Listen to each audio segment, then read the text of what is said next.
छत्तीसगढ़ में साय सरकार ने नक्सलगढ़ में आधुनिक शिक्षा की अलग जगह ने बच्चों को एआई और रोबोटिक साइंस पढ़ाने का फैसला लिया है।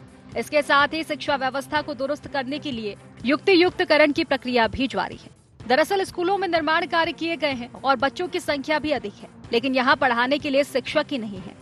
इसीलिए शिक्षकों की कमी दूर करने के लिए युक्तियुक्तकरण किया जा रहा है। इसके विरोध में कर्मचारी सड़कों पर प्रदर्शन कर रहे हैं, लेकिन इस बीच भाजपा से अजय चंद्राकर के एक बयान ने सियासत और भी गर्मा दी है। शिक्षकों के युक्तिकरण और एआई और रोबोट साइंस की पढ़ाई की चर्चा करते हुए वो सीधे सोनिया गांधी तक पहुंच गए।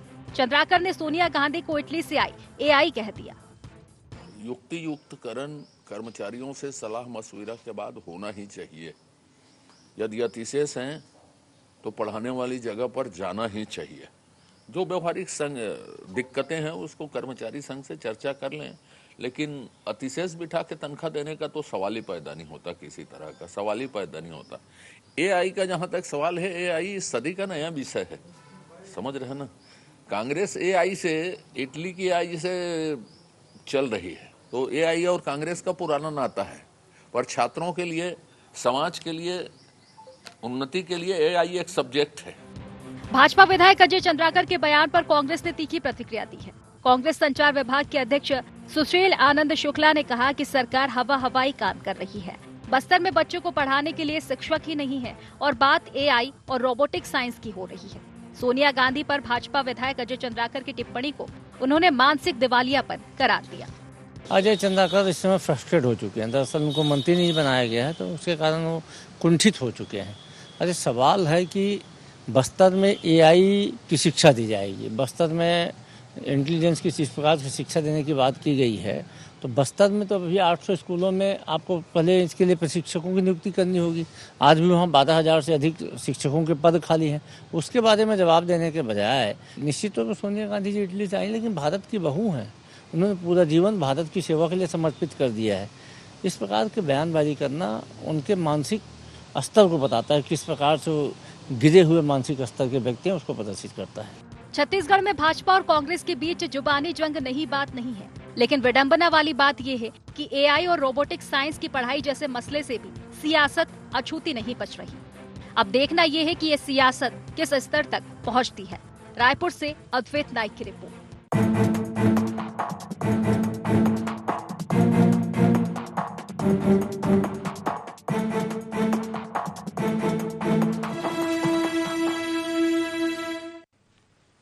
नमस्कार, स्वागत है आपका। गुहार छत्तीसगढ़ देख रहे हैं आप। मैं हूं आपके साथ प्रशिता शर्मा।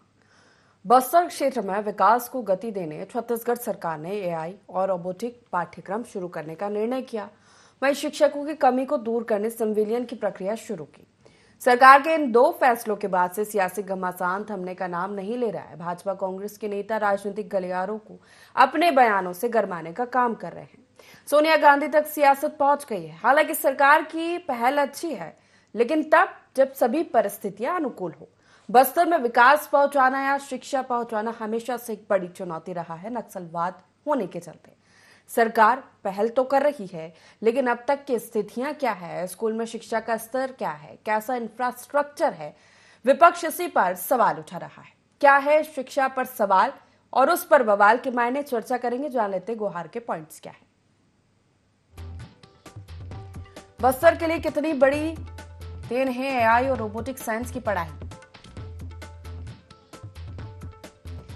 शिक्षकों की कमी के बीच कैसे शुरू हो पाएंगे नए कोर्स। सोनिया गांधी तक क्यों पहुंच गई जुबानी जंग। शिक्षा जैसे अहम मसले पर सियासत कितनी जायज। इन्हीं मुख्य सवालों के साथ चर्चा की शुरुआत करेंगे। खास पैनल जुड़ गया हमारे साथ। परिचय आपका करा देती हूँ। कांग्रेस से शिल्पा देवांगन हमारे साथ जुड़ गई है, बहुत स्वागत है। बीजेपी से निशिकांत पांडे हमारे साथ जुड़ गए हैं। वरिष्ठ पत्रकार कौशल स्वर्णबेर हमारे साथ जुड़ गए, आपका भी बहुत स्वागत है। निशिकांत जी, सबसे पहला सवाल आप ही से, ठीक है, एआई रोबोटिक्स पाठ्यक्रम की शुरुआत बहुत अच्छा फैसला है। बस्तर जैसे क्षेत्र में अगर शिक्षा का स्तर बढ़ेगा तो इससे अच्छा और कुछ हो ही नहीं सकता। लेकिन जब आरोप प्रत्यारोप या बयानबाजी की बात आती है तो फिर शिक्षा जैसे मसले पर सियासत नहीं होनी चाहिए। विपक्ष ये सवाल उठा रहा है कि बस्तर में फिलहाल अगर देखा जाए तो शिक्षा का स्तर क्या है, इंफ्रास्ट्रक्चर क्या है, स्कूलों में शिक्षकों की कमी है।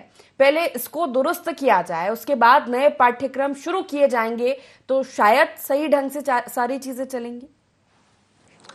प्रसिद्धा जी, आपको, शिल्पा जी को और कौशल जी को नमस्कार। देखिए, आधुनिक शिक्षा और गुणवत्तापूर्ण शिक्षा के साथ साथ स्किल्ड युवा आज पूरे विश्व की डिमांड है।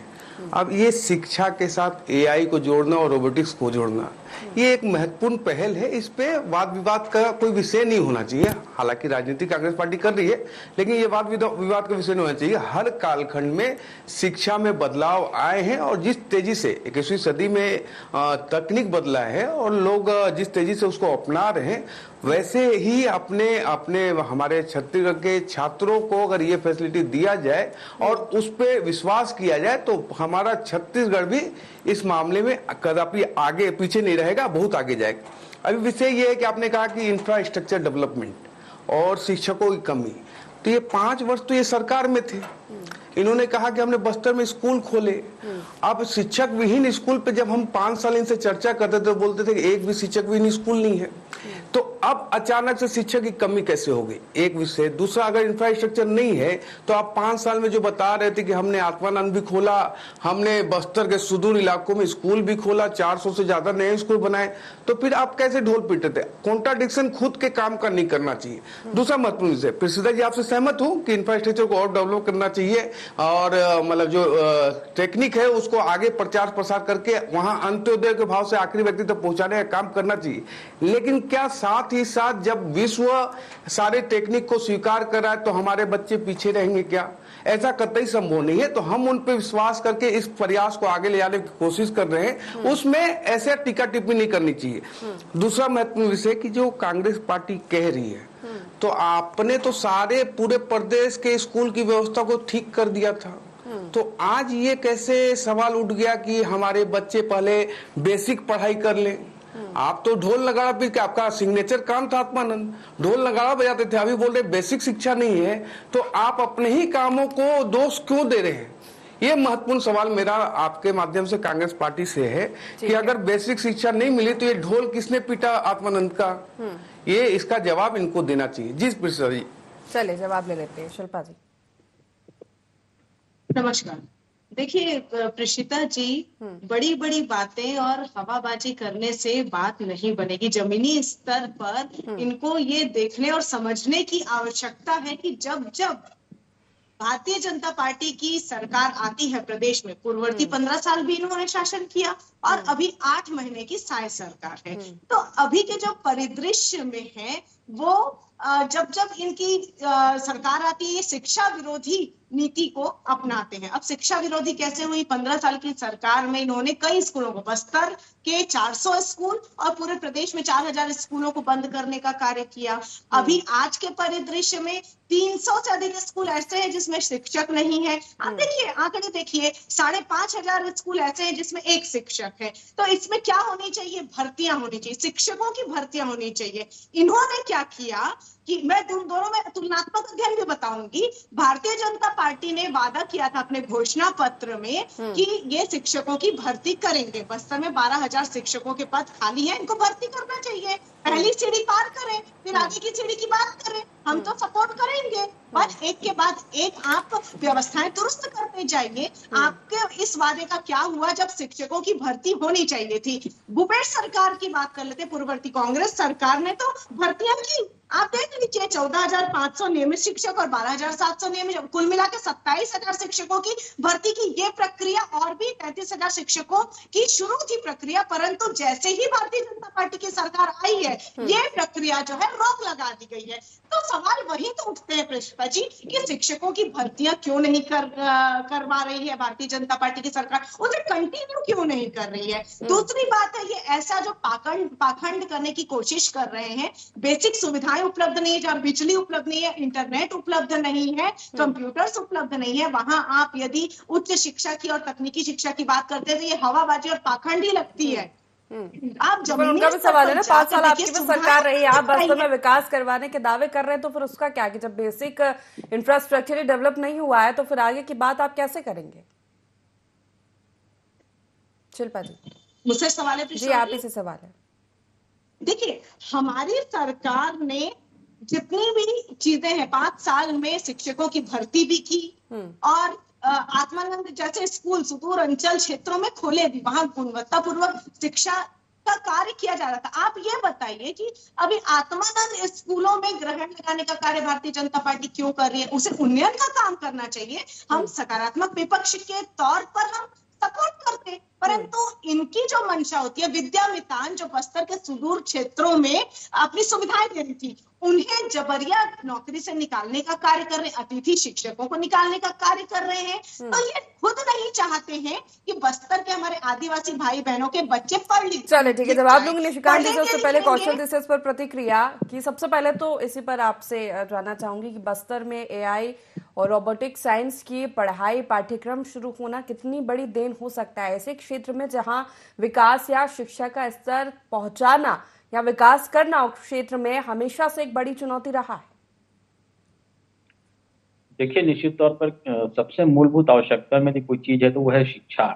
यदि शिक्षा के लिए कोई सरकार पहल करे तो निश्चित तौर पर इसका स्वागत किया जाना चाहिए। लेकिन देखने वाली बात यह है कि जिस क्षेत्र में इस एआई और रोबोटिक्स की बात चल रही, वहां पर कनेक्टिविटी की स्थिति क्या है? क्योंकि हाल ही में अमित शाह जी का दौरा हुआ था और उन्होंने कहा था कि उस क्षेत्र में हम दूरसंचार की जो कनेक्टिविटी है उसको बढ़ाने की हम लगातार काम कर रहे हैं। तो कई ऐसे क्षेत्र दुर्गम इलाके हैं जहां पर अभी भी कनेक्टिविटी संचार के जो माध्यम है वो नहीं पहुंच पाए। तो यदि आप पढ़ाई की बात करते हैं तो सबसे पहले आपको उस दिशा में पहल करनी होगी, उसको सुधार करना होगा।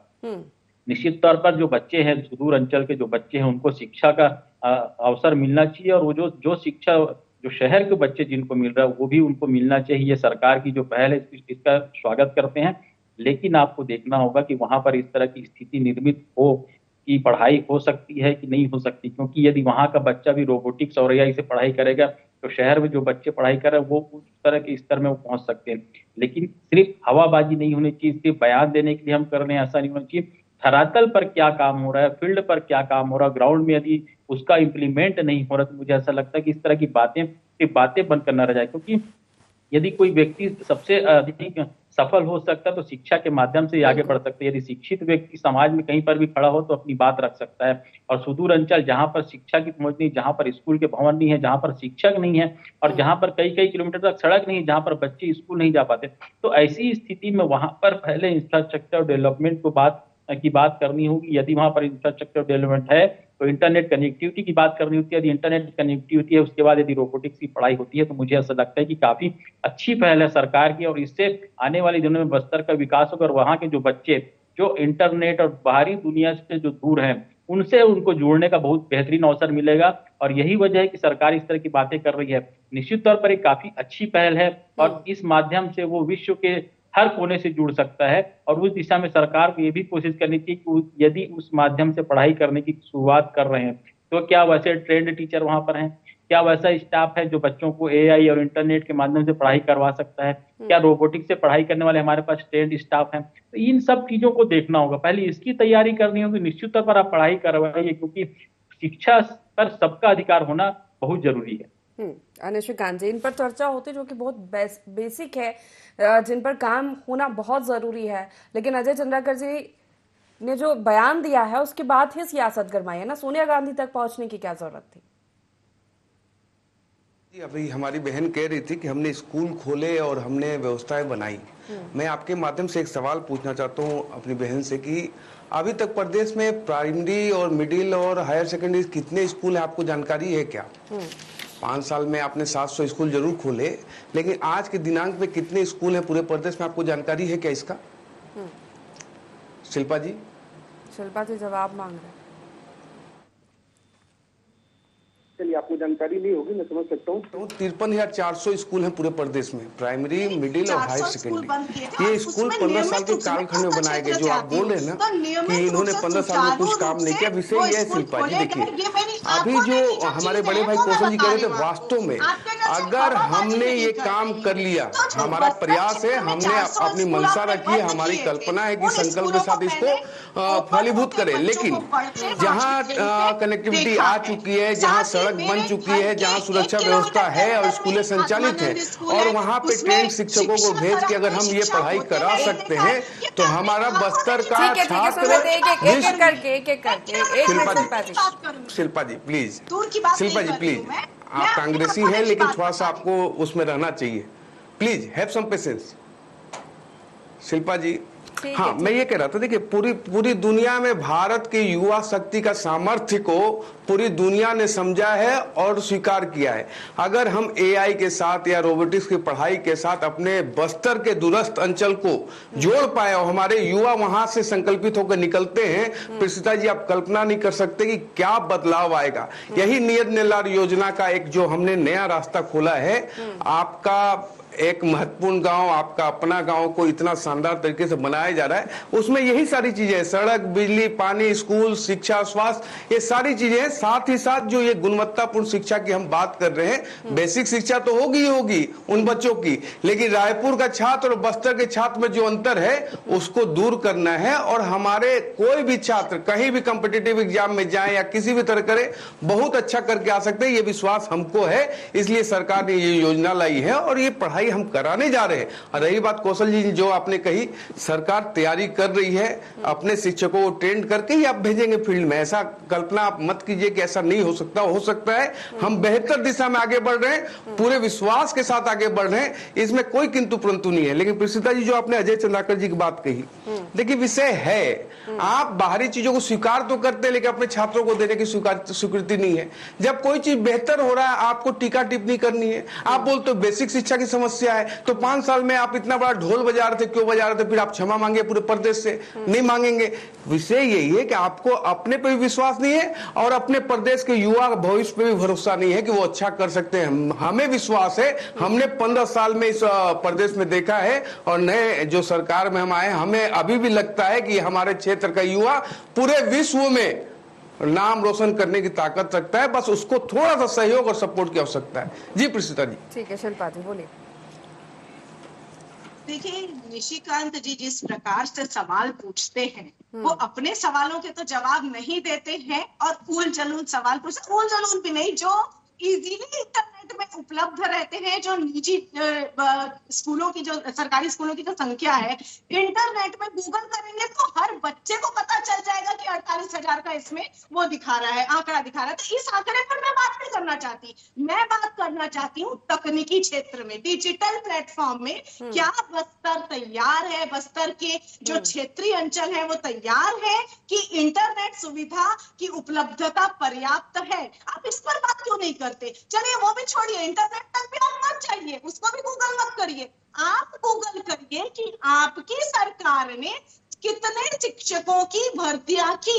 आप गूगल कर लीजिए ना, आपको हर चीज पता चल जाएगी कि आपकी सरकार ने और भूपेश बघेल जी की सरकार ने कितने शिक्षकों की भर्तियां की। आपके सरकार में तो आपकी क्या प्लानिंग है? चलिए एक सवाल मैं भी आपसे पूछती हूँ, भर्तियों में आपकी क्या प्लानिंग है? आपने अतिथि शिक्षकों को, विद्या मितान को नौकरी से हटा दिया, ये हमें दिख गया, परंतु भर्तियों की क्या प्लानिंग है?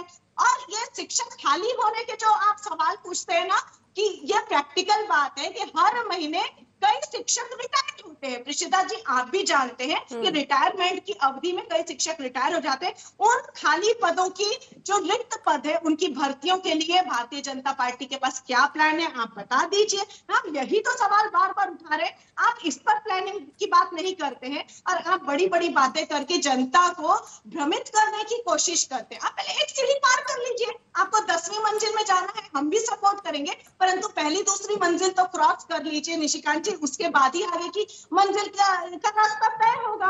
और जहां तक है कि बात युक्ति युक्त करण में एक बात आती है कि एक या दो शिक्षकों, एक के बजाय 2 शिक्षकों की नियुक्ति कर देंगे और प्राथमिक और माध्यमिक कक्षाओं को मर्ज कर देंगे, तो 1 से 5 यदि कक्षा है, एक मान के चलिए, इसमें 20 सब्जेक्ट, 20 कक्षाओं को कैसे 1 या 2 शिक्षक पढ़ा सकते हैं? प्रैक्टिकल बात तो ये करते नहीं, खाली हवाबाजी करते, इन प्रैक्टिकल बातों का जवाब नहीं। और उसके बाद भी अपनी नाकामी को छुपाने के लिए सोनिया गांधी तक चले जाते हैं, कांग्रेस के परिवार तक, या किसी और आरोप और प्रत्यारोप की राजनीति तक चले जाते हैं। तो ये सिर्फ जनता को बेनिफिट देने वाली बात नहीं करते, जबकि इनका दायित्व है कि जनता की मूलभूत सुविधाओं को पूरा करना, आप स्वास्थ्य में देख लीजिए, आप शिक्षा में देख लीजिए, बस्तर के जो सुविधाएं हैं उसमें उपलब्ध कराने में भारतीय जनता पार्टी की सहायक सरकार 8 महीने से असहाय हो चुकी है, लोकप्रिय हो चुकी है, और अपनी नाकामी को छुपाने के लिए इस तरीके की बातें ये ठीक है, प्रपंच जवाब ले करते लेते हैं हैं। निशिकांत जी से, फिर कौशल जी का रुख करूंगी। निशिकांत जी,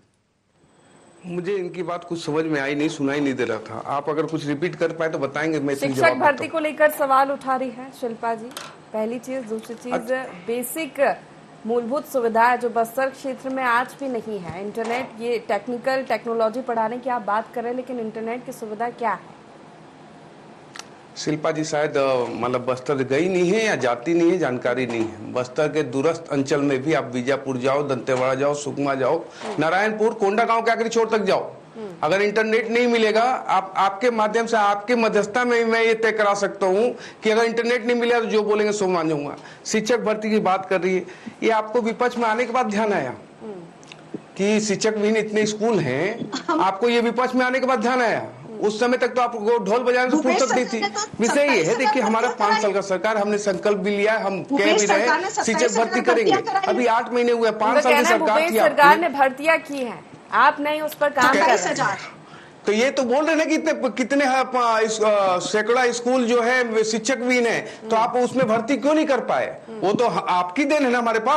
हमारे पास जो शिक्षक विहीन स्कूल आए हैं वो आपकी देन है। 5 साल आप सरकार में थे, तो आपने क्यों नहीं फुलफिल कर दिया? क्या कारण था फुलफिल नहीं करने का? आज जो हम पे सवाल उठा रहे, बात ये है शिल्पा जी, अपने गिरेबान में झांकिए कि आपने 5 साल सिर्फ फलाने के भरोसे पे निकाल दिया है, आपने काम नहीं किया। काम करते तो आप दोबारा सरकार में होते। दूसरा महत्वपूर्ण विषय, आत्मानंद स्कूल में गुणवत्ताहीन शिक्षा मिल रही है, शिक्षकों का, बच्चों को सुदूर क्षेत्रों में स्कूल खोले गए हैं, आपकी सरकार आई, आपने सब बंद करा दिया, शिक्षकों की भर्ती बंद करा दी। प्रेषिता जी, इनसे एक बार पूछे कि एक भी आत्मानंद स्कूल इन्होंने बनाया है क्या? नामकरण किया आत्मानंद, एक भी स्कूल नहीं बनाया है। दूसरा, ये बोले गुणवत्ताहीन से शिक्षा मिल रही है, तो फिर तो ये आप ही की कमी है, क्योंकि हमने तो कुछ बदलाव किया नहीं उसमें।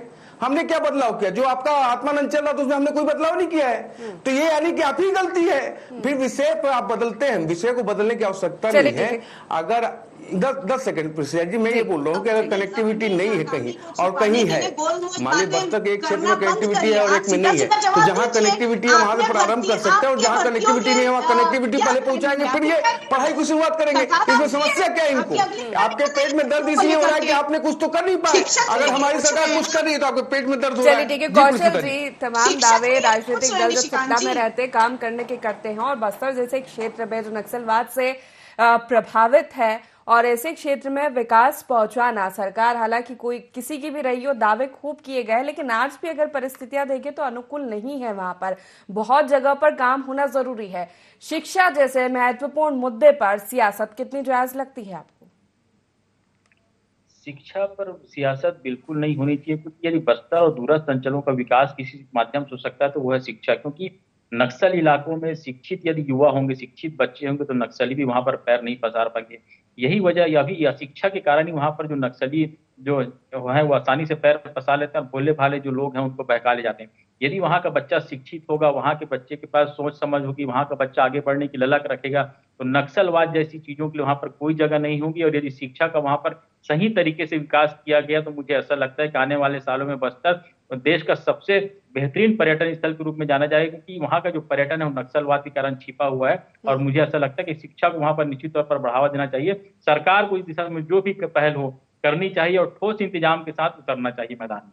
बिल्कुल, जो युक्तिकरण की प्रक्रिया सरकार ने शुरू की है ये बेहतर है, सुधार लाने के लिए, शिक्षकों की कमी दूर करने के लिए, क्योंकि जो टारगेट है ये एआई रोबोटिक साइंस पाठ्यक्रम को पहुंचाना बस्तर जैसे सुदूर क्षेत्रों में बच्चों तक, वहां तक एक बड़ी चुनौती हो सकती है।